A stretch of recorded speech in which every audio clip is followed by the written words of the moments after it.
What is going on, guys, and welcome back to the YouTube channel. If you're listening to this on Spotify, then welcome back to the podcast. So on today's episode, I want to talk about something that actually doesn't get spoken about by any coaches or really anyone enough. And I want to be very authentic and actually speak about the truth behind getting shredded, getting in really, really lean condition, and what that actually feels like, whether you should do it, some of the kind of complications with doing it, the reality behind it, really, because not all what it's made out to be, right? To push yourself to that level of low body fat to get aesthetic and get shredded is what every guy or even girl wants. It comes with a lot of consequences, and I want to share to you guys from my own personal experiences after getting super lean a number of times now, what that actually feels like, okay? And hopefully this is going to give you a bit of perspective. And I'm certainly not saying here right now that you shouldn't go and do it, because I would actually push most people to really go through a body transformation. And getting these subjective, not everyone has to go and get a six-pack. It's not what we're saying, but a lot of the guys that join the program, or even some of the girls that join the program, they do want to push to those low body fat percentages. They want to really see their shredded six-pack, or girls, you want to see your abs come through, and that's fine.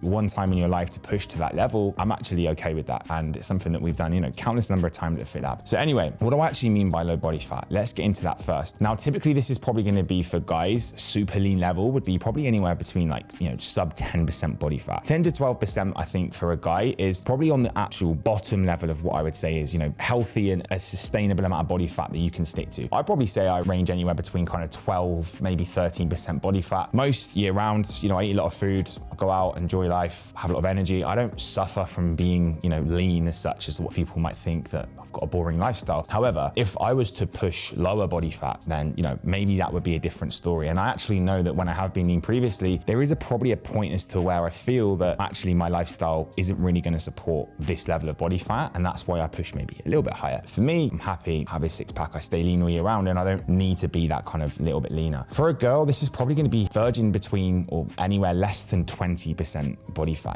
For most females, naturally you're going to carry more body fat anyway, so you're not going to be pushing to the kind of single digits. That would be extremely unhealthy for a woman to do that. So roughly for a girl, you're going to be kind of at least 10% more than what a guy would be to reach that lean level of body fat. That's the kind of the predicament, and that's the reality. And in terms of how that would look, well, you can kind of tell as to when you're shredded, with the way that you look and just how much definition you've actually got, the way the muscles separate, how you can see your core, your obliques, all this kind of comes into picture. There's a difference between just being lean and being super shredded. So anyway, let me go into one of the first things that I notice and that you need to be aware of when it comes to getting super lean, okay? And that is the way that your hormones will regulate, okay? As you start to get leaner, your hormones get out of whack. It is not where your body wants to be, okay? Our body wants to stay at a place as to where it feels good. It wants to stay at homeostasis, which is essentially where, everything's at one. It feels good, weight feels good. As soon as we start to affect homeostasis, which is effectively when we start to get super lean, our body doesn't want to be there. And this is when our hormones do start to get imbalanced. This is essentially when, men start producing less testosterone because they're getting leaner. This is when women start to produce less estrogen. This is when, the menstrual cycle can start to stop. We've had this happen before.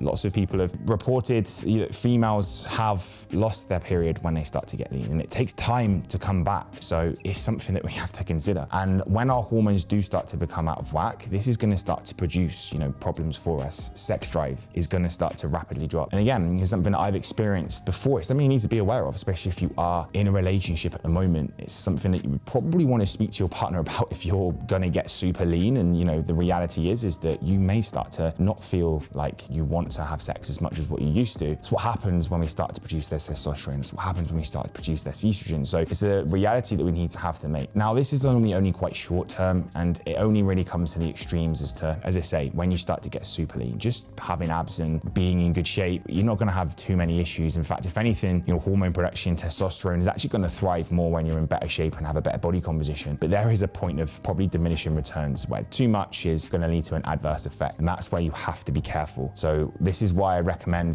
anytime you do get super lean, or really at regular points in your life, you should start to look at getting your hormones checked out, doing blood tests, making sure everything is where it should be, because these are things that can start to be disrupted as you start to go through a body transformation. The second thing, now this is probably the most common and it's gonna happen to most people anytime you start to get lean. And this doesn't even mean getting super shredded. This is just generally being in a diet, and that is your lack of energy, okay? Your lack of desire, your lack of willpower. Being in a calorie deficit is tough. It is taxing on your body. It's not where our body wants to be. If we go back to kind of the homeostasis, which is to say where everything's stable, our body's in a good place, equal. As soon as we disrupt that and we start to give our body less food than what it actually needs to sustain its weight, we do start to struggle. And this is why our body is going to start to give us signs of being more tired, having less energy. You almost don't do as many steps because in your head, your body tells you that you kind of can't be asked. It's a weird feeling, but naturally don't want to get off the sofa and go for a walk like you maybe did at the start when you were motivated. It's just like your body's way of telling you to try and slow down. And this lack of energy is super common. And you start to train, you get more fatigued, you take longer to recover from your workouts. So you could go do a leg workout and you could be knackered for a few days when actually normally you would recover nice and quickly because you're eating more food. Your body's ability to recover, your energy levels, they start to suck. And the whole reason as to why people want to get started with a transformation sometimes is because they want more energy, they want to feel better, they want to have more alertness, they want to have more drive in life, right? So we don't want to take that away. And there becomes a point anytime you do start to get super lean that your energy does start to suck. You probably see that your bodybuilder mate who's on the last few weeks of his prep dying, like not talking to anyone with his like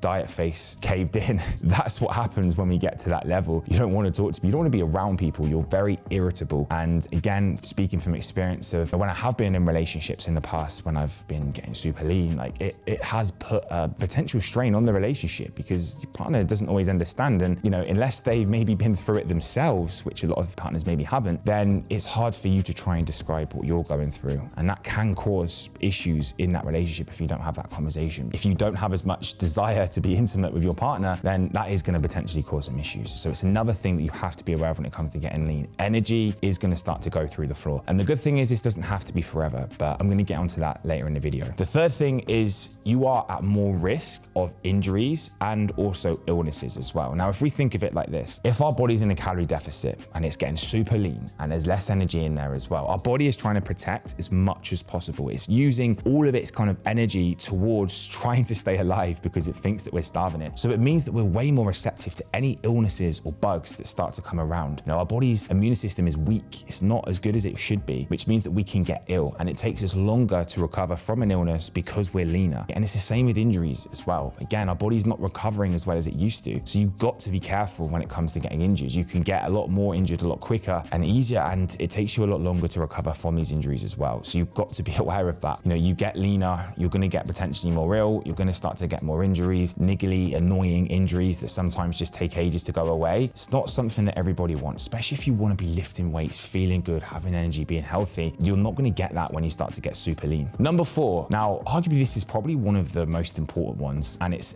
definitely the most common. This is your mental health. Your body dysmorphia goes through the roof when you get lean. And I've had this so many times. And it's something that I hear from clients all the time as well. They look incredible, but to them, looking in the mirror, they don't feel it. And they don't feel lean. They don't feel like they're where they want to be. They're, worried about their potential photo shoot in a few weeks. And I was exactly the same. And I remember my last photo shoot, it was like 3 weeks before, and I just literally looked at myself. I was like, I might have to cancel the shoot. I'm not where I want to be. I'm nowhere near as lean as I should be for this shoot. When in actual fact, I look back now and I looked absolutely fine. I was exactly where it should have been. And this is a really common mental health issue that we go through when we get in shape and we get lean. We start to doubt. We don't look at ourselves in the same way. We think we should be leaner. We think we should be bigger. We start comparing ourselves to other physiques on Instagram. And it's a real mindset battle that we're facing all the time. And it's very difficult to sometimes, come out of that reality. And this is why bodybuilding is extremely unhealthy. And, a lot of bodybuilders, I hate to say it, they do end up having depression, mental health issues, and some even take their own lives because they have this real perception, this body dysmorphia that they can't escape. And this is why getting super lean, it may look great from the outside, but it's not great on the inside. You don't feel great. You don't feel like you look great. And it's not something that everybody wants. And number 5, the 5th reason is loss of muscle, okay? Now, reality is we can protect losing muscle a lot when we're in a calorie deficit. And there's lots of ways in which we can do that. Eating lots of protein, making sure you're training regularly, making sure you're not dieting on super low calories. But there becomes a point where you can't protect muscle tissue unless, again, you're going down the dark side and you're taking anabolics. A lot of you guys listen to this. I'm sure you're probably not. The reality is we start to get leaner and we start to,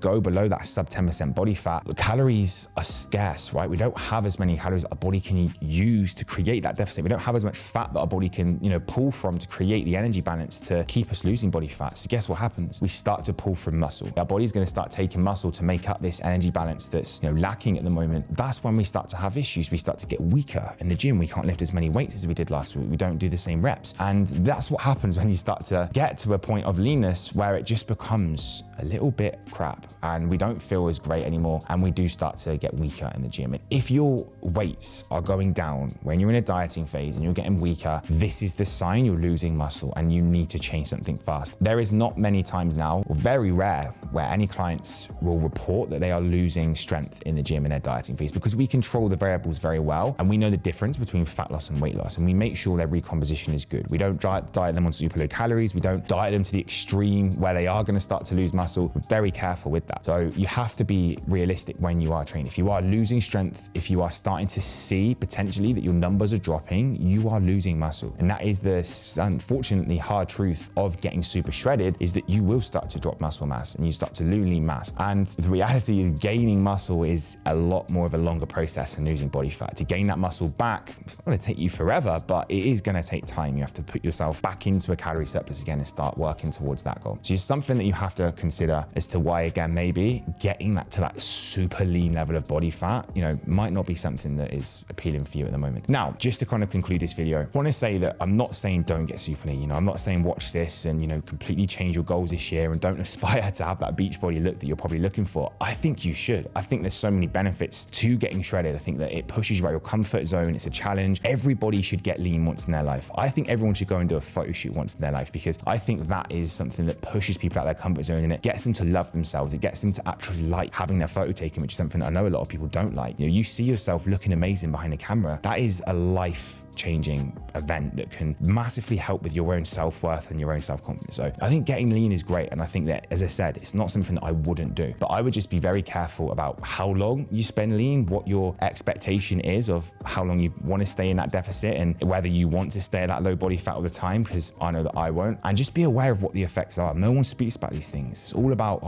get your six pack, but no one actually speaks about what that process is like to have low body fat, what it really does feel like when you are super lean, and why a lot of these people that are shredded, don't have much of a life. They are depressed. They don't feel good in themselves. They don't have what you see on the outside, which is, again, super common. And the other reason why I think getting lean works really well is because when you do come out of that deficit, you've put the work in, you maybe push body fat to quite a low level where it was challenging. What happens then is you start to gain muscle. You start to come out of the deficit, you reverse diet, and you can get yourself to a place where you gain, maybe a little bit of body fat, because as I said, you're not going to stay super shredded, but you can still look amazing at around, 10 to 12% or, maybe 20% for a female, and feel and look good and eat loads of food. Okay. So the leaner you actually get in your dieting phase, the easier it makes your maintenance phase, because you've pushed yourself to that extreme, meaning that when you start to slowly increase food, it's easier to maintain it, which is another reason why we push people to get lean, to get shredded. We go for that look at FitLab because, well, first, people want it, but two, we know in the long run, that's what's going to be more beneficial to them in terms of maintaining their results and their progress. So this is why